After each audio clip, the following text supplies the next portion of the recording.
দেশের ক্রমবর্ধমান বিদ্যুৎ চাহিদার পরিপ্রেক্ষিতে রূপপুর পারমাণবিক বিদ্যুৎ কেন্দ্রের কাজ যথাসময়ে শেষ করার বেশি আমরা জোর দিয়েছি। রোসাটমের মহাপরিচালক আমাকে বলেছেন শিগগিরই বিদ্যুৎ কেন্দ্রটি পরীক্ষামূলকভাবে চালু করা হবে। আমাদের পণ্য পৃথিবীর পণ্য। এই পণ্য ভুটানে যাবে, ভারতের সেভেন সিস্টার্সে যাবে, প্রতিবেশীদের পণ্য আমাদের এখানে আসবে, সারা পৃথিবীর কাছে পৌঁছে যাবে। এইভাবেই এটি একটি লাভজনক অর্থনৈতিক অঞ্চল হিসেবে দাঁড়িয়ে যাবে।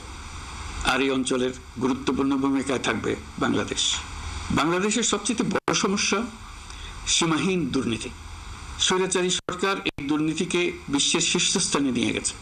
দুর্নীতির ফলে শুধু যে সবকিছুতে অবিশ্বাস্য রকম ব্যয় বৃদ্ধি পাচ্ছে তাই না, এর ফলে সরকার ও জনগণের সকল আয়োজন বিকৃত হয়ে যায়। সরকারের লক্ষ্য, নীতিমালা, প্রাতিষ্ঠানিক আয়োজন, সরকারি কর্মকর্তাদের দায় দায়িত্ব যা কিছু কাগজে লেখা থাকে তার সবকিছু অর্থহীন হয়ে যায়। দেশ চলে অলিখিত আয়োজনে। সরকারকে চলতে হয়, ব্যবসায়ীকে চলতে হয়, শিল্পপতিকে চলতে হয়, বিনিয়োগকারীকে চলতে হয়, দেশের সকল নাগরিককে এই অলিখিত নিয়মে চলতে হয়।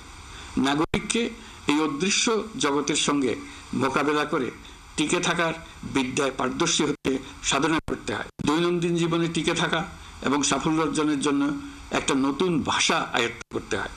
চারদিকে কি শব্দ বলা হচ্ছে, কাগজে কি লেখা হচ্ছে তা মনে মনে দ্রুত অনুবাদ করে তার মর্মার্থ বুঝে নিতে হয়। তা না হলে দৈনন্দিন সিদ্ধান্ত নেওয়া যায় না।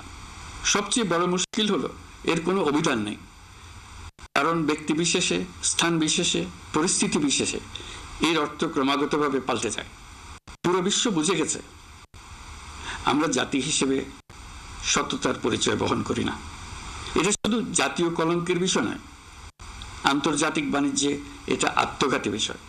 দেশবাসীর মতো আন্তর্জাতিক সম্প্রদায় চায় আমরা দুর্নীতিমুক্ত হই, কারণ তারা আমাদের সঙ্গে ব্যবসা বাণিজ্য সম্প্রসারণ করতে চায়। দুর্নীতিমুক্ত হতে না পারলে ব্যবসা বাণিজ্য কিছুই চলবে না। দুর্নীতি থেকে মুক্ত হওয়া ছাড়া বাংলাদেশের কোনো গতি নেই। অন্তর্বর্তী সরকার সকল কাজ দুর্নীতিমুক্ত করতে সর্বোচ্চ অগ্রাধিকার দিয়ে যাচ্ছে। এই সরকারের মেয়াদকে দুর্নীতিমুক্ত রাখার চেষ্টার পাশাপাশি আগামী দিনেও দেশের নাগরিককে যেন সরকারের পৃষ্ঠপোষকতার দুষ্পুষ্ট দুর্নীতি থেকে মুক্ত রাখতে পারে সেই ব্যবস্থা নিশ্চিত করতে আমরা প্রতিশ্রুতিবদ্ধ। দুর্নীতি ও হয়রানি রোধে আমরা একটা বিষয়ের উপর গুরুত্ব দিচ্ছি। সরকারের সঙ্গে দৈনন্দিন, মাসিক বা বার্ষিক রুটিন কাজের জন্য যেন কোনো নাগরিককে সশরীরে কোনো সরকারি অফিসে উপস্থিত হতে না হয়। দুর্নীতি প্রতিরোধের অংশ হিসেবে সরকারি সব অফিসে ই-ফাইলিং চালুর সিদ্ধান্ত নেওয়া হয়েছে। ই-ফাইলিং ব্যবস্থা চালু হলে দুর্নীতি কমে আসবে।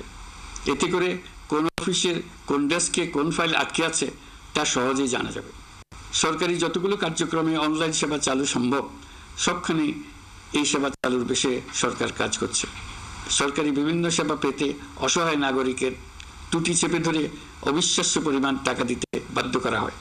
টাকার যে লেনদেন ও ভোগান্তির সম্মুখীন হতে হয় সেটা থেকে নাগরিকদের বাঁচানোর জন্য আমরা বদ্ধপরিকর।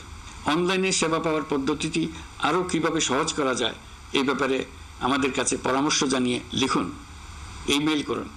আপনি বা আপনার পরিবারের যে কেউ এই সেবা বাণিজ্যিকভাবে দিতে চাইলে প্রশিক্ষণ গ্রহণ করে পৃথিবীর যে কোনো স্থান থেকে এই সেবা দিতে পারবেন।